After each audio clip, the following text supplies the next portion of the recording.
Hello and welcome to the OK Takes podcast. I am Matt Weiner, and as always, I am joined by my fellow capo, Edward Vento. As of 7:33 p.m. West Coast time, the Dodgers are the best one-run team in baseball, and the bullpen has been unfucking believable. So we're recording this during Wednesday's game. It's like 3-0 in the bottom of the first right now. Muncy just homered. So hopefully your praise ages well with the bullpen, but they could also blow it in 30 or in like 2.5 hours. So hopefully that doesn't happen. But after the bullpen talk and one run game talk, we're going to dive into the innings eater bullshit. And then after that, we're going to talk about episode 2 of Hard Knocks, because was it a dud? Yeah. But we think there's something going on under Jerry Jones' table besides an intern giving him a blowjob. So it is here, episode 17. Let's roll. All right. We are officially 17-21 in one-run games. How are we feeling about this? Hey, I've been nothing but encouraged. 4 of our last 5 wins have been by one run. So, this could be the changing of the guard. Because throughout this whole entire escapade, I've been like, this makes no sense, because the Dodgers are one of the best pitching staffs in baseball. Bullpen and obviously starters are better than the bullpen, but combined like a 3.09 ERA. We're leading the league in on-base percentage with 336, and then we also have the best run differential in baseball. The kicker, though, is we lead all of the MLB in runners left on base, and this has been so strange because we have the best offense, but it just there's like, so it makes me really angry, but then within all that anger is confusion. And it's one of those things that gives you meatball brain, just straight up like oatmeal. You have the same competency as like Anthony Lynn on like a fourth and 3.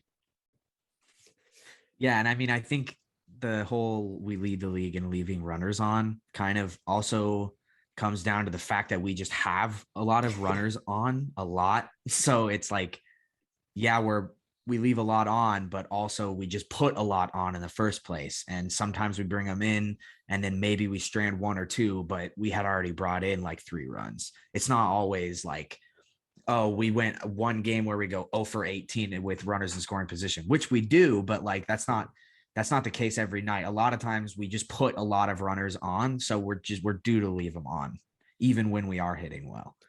It's a flex. It's like way back when all the fat people were just rich. It was very welcome to be plump. Mm-hmm. And so for the majority of these games, the reason why I'm bringing up the runners left on base is because we are losing these games because the offense isn't getting that extra run across. Besides, like, I know the Kenley bullshit and all that, for the most part, we are not able to get the one run that really matters to just push us over the hump.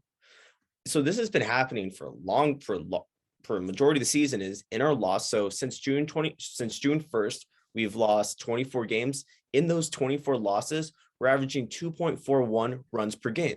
I think that's pretty significant because you look at the loss August 6th to the Angels 4-3. Can't win a ball game scoring 3 runs. And then last week's loss to the Phillies on Thursday, August 12th, we lost 2-1. Can't win a fucking game winning 1 run. That's simple. So we point a finger at the offense. There's nothing to do with pitching staff. So sometimes, yes, it was the pitching staff, but it's not like we're losing slugfest like 11-10 or 9-8. Majority of the time, it's going to be a run. It's going to be 5-4 and below, which is why I would like to segue to Muncy and the home run he hit on Tuesday night. Because he did it. He gave us that extra run. Is he going to be an MVP finalist? I think finalist, but I don't know if he's going to. I'm going to say top 3. I'm really going to say top 3 because it's going to be really hard for him to just bump himself all the way up to number 1. But at the moment, yeah, top 3. I think finalist is very, very real. I mean, I think what it would take, and I don't want to get canceled. I'm not wishing this on Tatis, but what it would take would be for him to miss the rest of the year. If Muncy wants any chance of winning, it would take Tatis, I think, his shoulder, kind of him getting that surgery that they were talking about. I know he played in right field, but if he re-aggravated that and they just decided to do a surgery, that's what it's going to take. And I don't want that to happen. I would never wish an injury on someone, but I think it's Tatis's to lose right now. Yeah. No, I think that's fair. It's just what it is. Mm-hmm. And so, I mean, Muncy, that fucking bomb though, Tuesday night when it's 1-1, bottom of the eighth, just a fucking ding dong. He was pissed off after hitting that too. Like, I'm pretty sure the pitcher cut him off in traffic on the way to Dodger Stadium. You know, that's like, we talk about like flexes when it comes to hitting a home run. We see the bat flips, like Trevor Story had a big one today where he just chucked it 30 feet all in the same motion. But I like the grab, like after hitting it, grabbing the barrel with your hand and just fucking tossing it. Just like Tim Anderson, like the Tim Anderson one. I think it's much cooler to, instead of being excited, being pissed off. Yeah, it's like Bautista also. I love a good, you grab the bat and you just throw it. You just throw it as far as you can. Mm-hmm. But it was very glib nonetheless. It was like this perfectly orchestrated display of anger. Yeah, it was awesome. Mm-hmm. So the last point for one run games, and because it does coincide, but our bullpen, what the fuck is going on? What the fuck? Yeah, I mean, if you read off the list of the names of players in our bullpen, you would think, okay, well, this bullpen has a average ERA of about 4.8, but then you see Andre Jackson making his MLB debut Monday and pitching 4 scoreless innings, being our bulk guy that we needed in a quote unquote bullpen game. Even though he pitched 4 innings, it was still technically a bullpen game. And then later on that game, Vesia, Gratterall, and Trinan throw 3 innings of 1-run ball. Then you follow that up with a legitimate bullpen game and 4 1/3 innings, 2 hits, 1 earned run, 1 walk, 4 strikeouts. And now tonight it looks like it's going to be another bullpen game. So it's like, I'm kind of waiting for the implosion. And I guess we had the implosion against the Mets, but we still won. So I'm waiting for that bullpen game where they just give up like 8 runs, but it hasn't happened yet. And now I'm starting to think it won't happen. I think you're jumping the gun. I think you're going to be jumping the gun on that take because it's bound to happen. Like, I'm expecting blowups. It's just part of baseball. I don't think even the Giants, for example, they're going to have their 9-10 run blow-up games. It's bound. But as far as the Dodgers, like, is this going to work? Is it, like, legitimately, is this something that we could rely upon? Like, did we just invent, like, break, when I look at the playoffs, for example, where we really break in the norm? Because look at game 6, Gonsolin pitched like an idiot.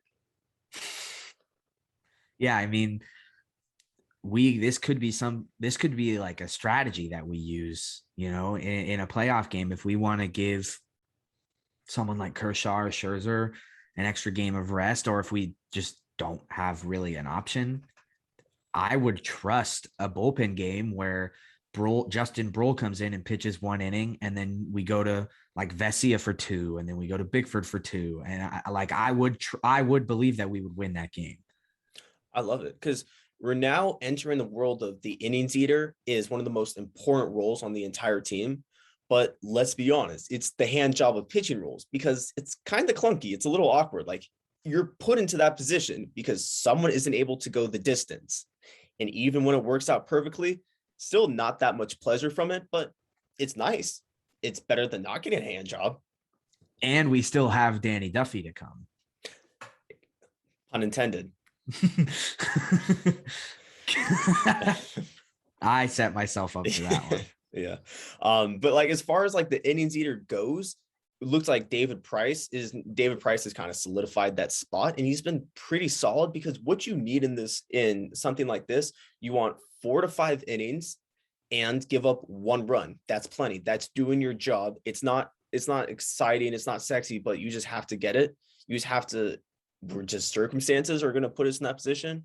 Like, I was listening to the broadcast today, and Joe Davis was saying that this is the most, so more pitchers pitched this year than in any other season. So circumstance. But the one guy who, like, and you touched on him earlier, I just want to go back. I loved Andre Jackson. I am so bummed that they sent him back down. And I know that he went up against the Pirates. Like, as far as tests go in the bigs, like, that's a softball. Like, it's the math section on the ACT where they ask 4 + X = 9. What does X equal? Just so idiots like me don't come away with a goose egg. Yeah, I mean, you're right. It was the Pirates. So that's a great segue in. And then I think the next step up would be like the Reds, or not the Reds, the Cubs. Like, I think that would be a next good step up. See, like, you know, if he can make it in this league, you know, the Pirates and like the Diamondbacks are like the bottom tier. So I think now I want to see him against like a Cubs or like a Blue Jays, not like the best team in the world, but a team that has the Blue Jays hitters. are incredible right now. At least their offense is insane. Like, they're pretty close to the Dodgers in a lot of categories. Yeah. Are they really? Really good. It's not just Vladdy. No, no. But he's kind of been on the down, but Marcus Semion's incredible. Oh yeah. And they have Springer too. I forgot about that. Yeah. He might get torched. Well, he just got put on the IL today. Jackson did? Springer. Oh, Springer did. Oh, okay. Okay. But yeah, so Andre Jackson will go down to the minors. I want to see him again some point this year. Because here's the thing. I would rather watch him come out of the bullpen than Neftali Feliz. Definitely. Or Darian Nunez. Well, like, the Nunez is whatever, because you have to give some of these guys in AAA a chance in the minor. Like, they're not there just to pick up starts in OKC. Like, they're there to eventually move on to the next level. So it's a process. Like, you kind of have to throw them out in the water, and it's sink or swim. Darian Nunez has sunk to the bottom like he was holding a fucking boulder. Yep. And then I just want to wrap up Dodgers talk with Cole Hamels. So it's about time we say Mourner's Cottage for his career as a Dodger. As a Gentile, I'm pretty sure you have no idea what that means. I know. It's what you say for dead people during Friday night services and services for Jews. I see. Look, we're going to talk about ultimate bag getters like the Luol Dangs, the Bobby Bonilla's. It's time we throw Cole Hamels up in that conversation. Yeah, I mean, and just days after Dennis Schroeder was the ultimate bag fumbler, we needed another bag getter to surface, and Cole Hamels did that. He's the other side of that aisle. Yeah, the polar opposite. It's insane. So he went unsigned as a free agent until the Dodgers decided to scoop him up for $1 million after watching him at a showcase in July. It's fun. You want to rip apart the scouting team, and you're like, oh, they also brought us Max Muncy, Chris Taylor, and Justin Turner. So it's okay. But this is the bag getter part is hilarious because he's pitched 3 innings in the last 2 years, gotten paid $9 million. Cha-ching. Yeah, that is quite incredible. I gotta give him credit where credit is due. That is incredible. It's not like he hasn't done anything. He's been working out and all that jazz, but it doesn't really count. Anybody could work. I could work out. Yeah. Pay me $9 million to work out. Yeah. See what I can do when you pay me $9 million. Yeah. Now it is time for Hard Knocks. So football is officially back, part 2, but I'll be honest, it's a little dying down because the problem is intro in Hard Knocks is unbelievably good. Like I'm sorry, once again, not a football guy. If you don't get a half chub when you see Dak's black Air Force One like stomping the grass in that first, like when the chords first hit in the intro song, but like all blood was flushed. I became facile throughout the rest of the episode. Yeah, it was a bit of a dud. Did I say facile? I meant flaccid. Jesus Christ. I didn't even register, but not quite as good as last week. It was still all right. We got some funny Zeke.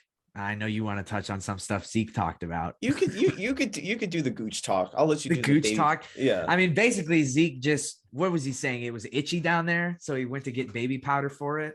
I thought it was sweat related. Sweat related. Yeah, it might have been sweat related. Basically, he went to get baby powder for his genital area. Gooch. And well, it's not even. It's the in between the genitals. Yeah, he told the whole world about it. Yeah, it's between the small cavity and the larger cavity. It's the midpoint. Yep. I'm not very well versed in that slang, so I needed you to clear that up. Yeah. For me, like baby powder means nothing because like I have the world's hairiest gooch. So what would that do? It would not infiltrate anything. No, that's not helping. I mean, it would just be pointless. But I thought about it for like I because I really want something for under boob sweat. If we could create something that makes you wear normal shirts, because I don't want to do the thing where we're a really like tight wife beater to avoid the boob sweat. Like that's the first line of defense up against the breast perspiration. So I really want something where I could stop it from happening, but only wearing one shirt. So if baby powder does the trick, then I'll give it a test run because there's nothing worse than under boob sweat as a guy. No, nothing worse. Yeah, but I mean, okay, actually back to the hard takes episode or hard knocks episode. Just ultimate oatmeal brain. Oh my, this is gonna be one of those things. It's gonna be one of those days today. But like the episode is a dud when half of it was spent watching Ben Dinucci and Micah Parsons playing chess. That was honestly my favorite part of the whole episode. That was fun to watch. Queen's Gambit has nothing on that. I was about to say, like, whereas I didn't see any references for one of them looking up at the ceiling and trying to decipher how to win. Yeah. The Hard Knocks crew should have edited a chessboard on the ceiling. Mm-hmm. Yeah, I mean, if only Ben Dinucci saw an offense or saw a defense that well. Hey, he led that comeback, or he led that drive to take the lead in the fourth. Yeah. I was honestly forgot about the game that actually existed that led up to it. But okay, see, here's the thing with Hard Knocks is that it kind of goes back to like the line from the producers when you make more money with a flop than with a hit. We watch Hard Knocks because we want to see a shit show. We want to see like a 15-car pileup. We want to see things in flames.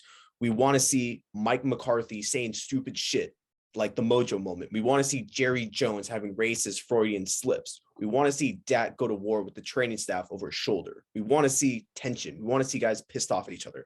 We don't want to see hear football cliches and guys practicing. I mean, we got a little bit of it with the Rams. But that's expected. I mean, it's that wasn't, it didn't do much for me because, okay, it was kind of funny that guys wanted to fight Aaron Donald. Like that was something, but as far as watching something where you couldn't find it on Twitter. See, that's the thing. You can find the training camp fight on Twitter, but you can't find Mike McCarthy's Mojo moment, the ins and outs of it on Twitter. Yeah, you don't find Jerry Jones eating a McGriddle on a plate on Twitter. See, behind the scenes, we were talking about that last week. We love behind the scenes action. There's no behind the scenes action with the Rams fight. Yeah, that's in the scenes action. That's front of the scenes action. It's FTS. Yep. But that's where I'm just at. It's like I don't want to. Okay, I don't want to sound like a dick here, but I'm going to sound like a dick here. And like the nice sentimental family episodes, it doesn't do much. But that's from my vantage point as somebody who doesn't have children. But if you're somebody with children, you probably would have loved this episode way more than I did. Yeah, I mean, we got to see Azur Kamara's family, and then again we got to see Micah Parsons' mom in the stands.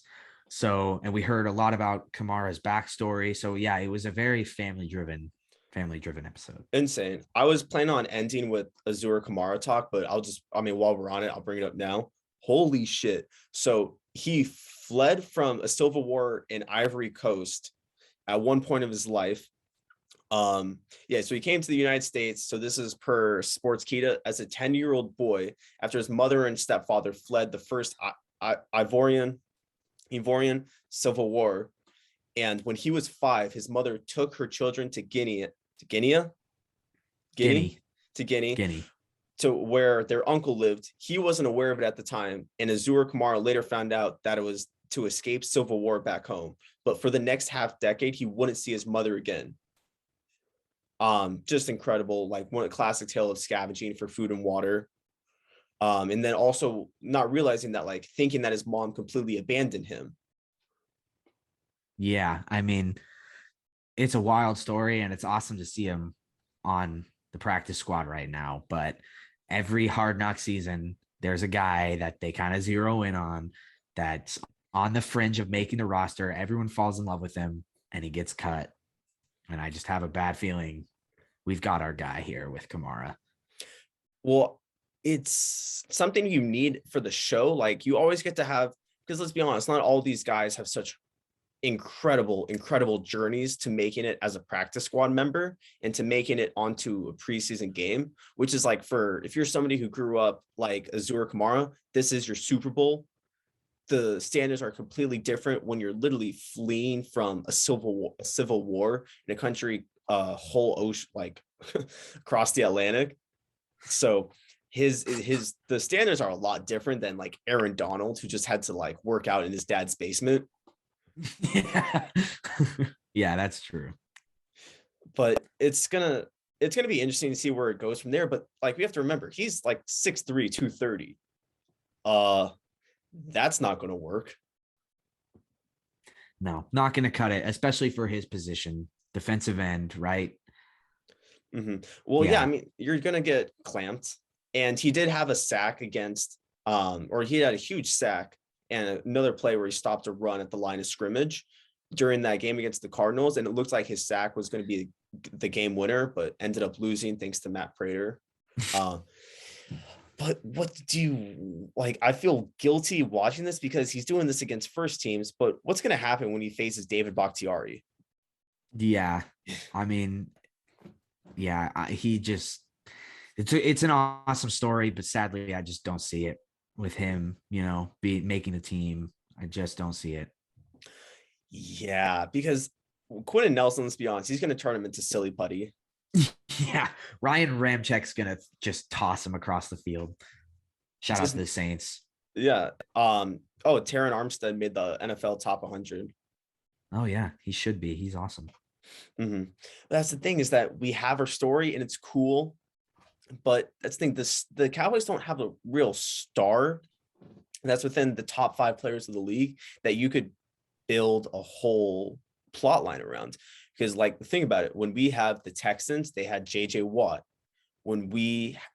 There's not enough bad going on.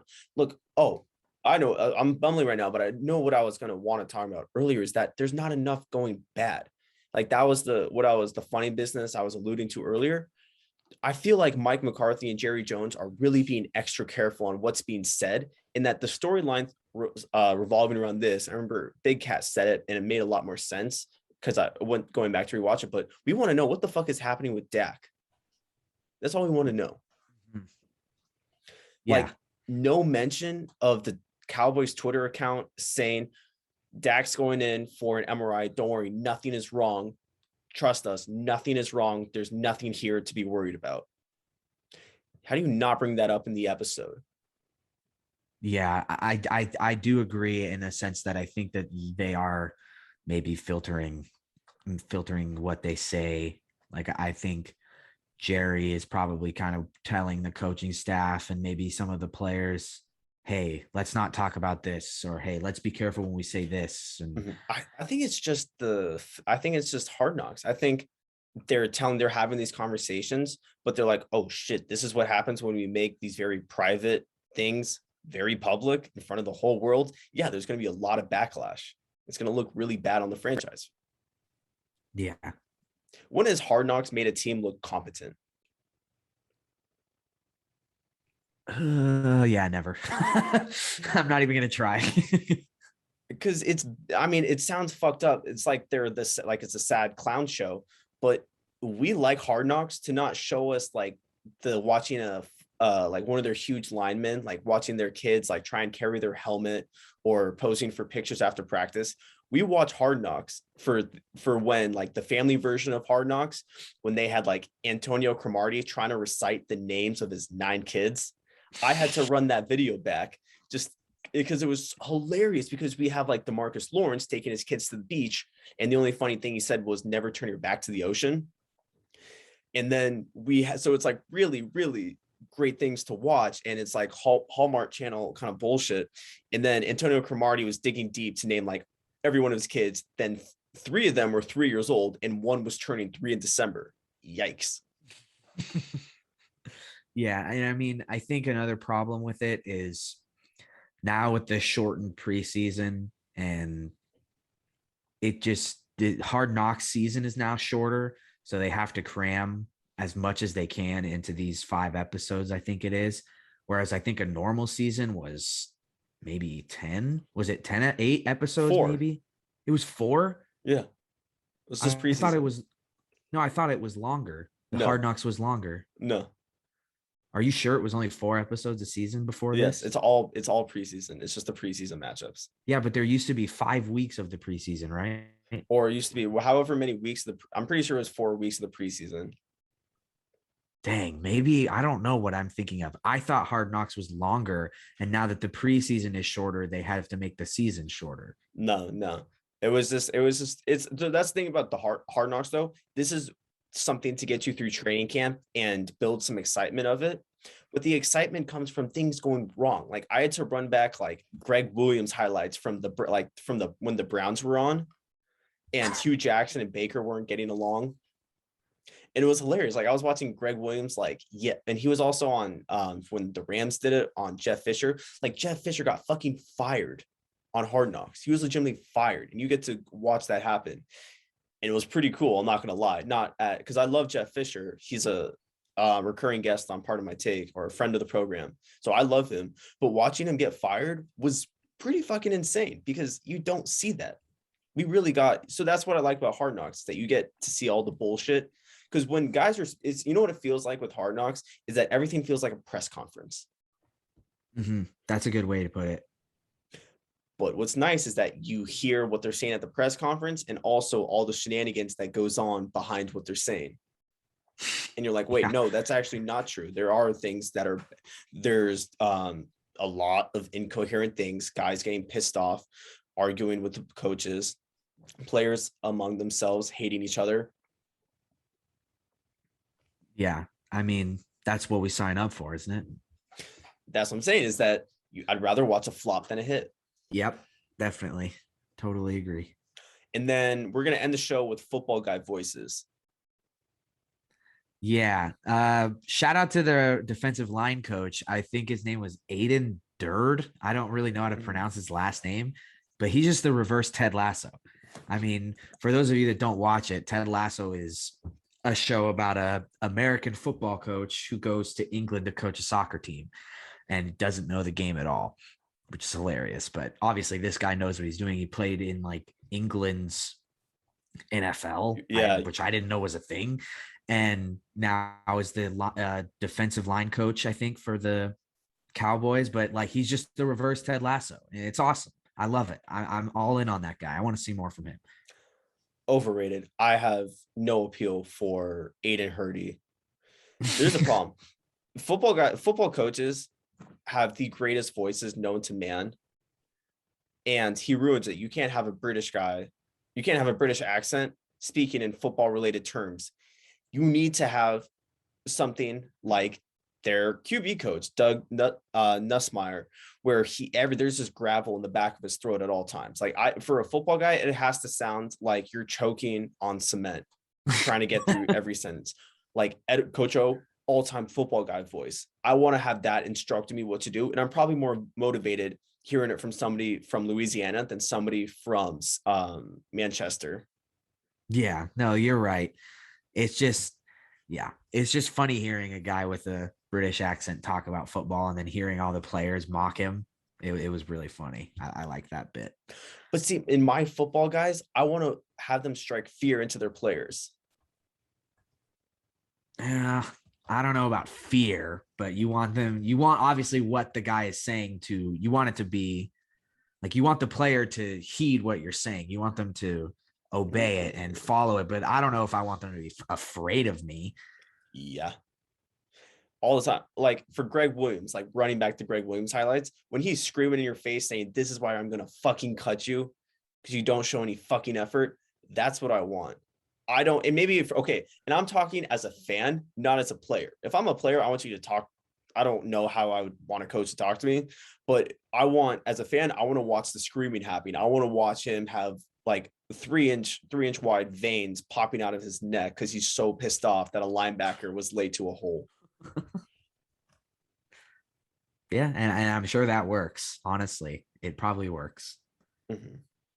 I need to see rage. I need to see something inhumane that would be very frowned upon in society, but inside a football facility, it's okay.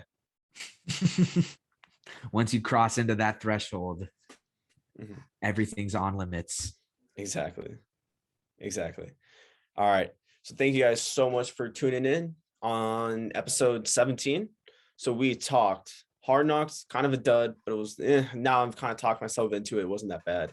And then talk some innings eater, and then we talk some one-run games, getting better in those, bullpen praise. So yeah, thank you guys so much for tuning in. You can find myself on social media at Matt Weiner 20 on Instagram, Twitter. You can find Edward on Instagram and Twitter at Edward_Vento. But who gives a flying fuck what we have to say? Follow OK Takes on Instagram, Twitter, and TikTok at OK Takes Pod. That is OKAY Takes Pod. OKAY Takes Pod. Takes 1 second. Appreciate it a ton. So thank you guys so much for tuning in and have a wonderful day.